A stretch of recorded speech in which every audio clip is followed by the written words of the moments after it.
Hey, good morning guys, Lads Bantikong to at nandito na naman ako ngayon para update kayo sa mga nangyayari kay Badyaw Girl. Okay, so heto, pag open ko ng internet ngayon tapos nag-search ako, grabe, nabalita na pala sa kahit saan saang news TV si Badyaw Girl. Unang-una nakita ko siya dito sa Balita Pilipinas.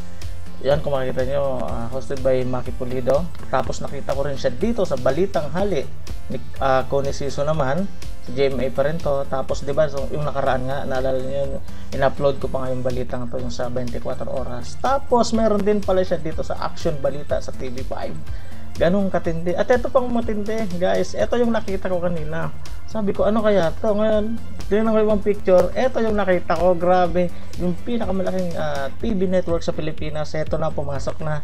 Kumbaga, yun, i-feature na rin si Rita Gabiola aka Badyaw Girl. So kung makikita nyo, yan yung mga behind the scenes na mga picture doon sa nung kinuhanan sila doon sa lugar nila. At syempre, interview, diba? So kaya kaabang-abang. Abangan natin yan.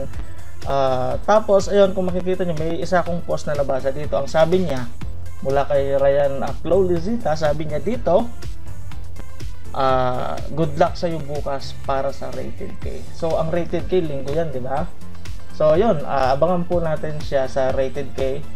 Pero sa tingin ko hindi lang Rated K, baka marami pang iba. So siguro po, alam mo na ulit sa inyo. Maraming salamat si Mantikong to. Masaya ako para sa nangyayari kay Rita Gabiola. Sana magtuloy-tuloy yan. At saka, yun nga, maraming salamat sa lahat ng sumusuporta sa kanya. God bless po sa inyo.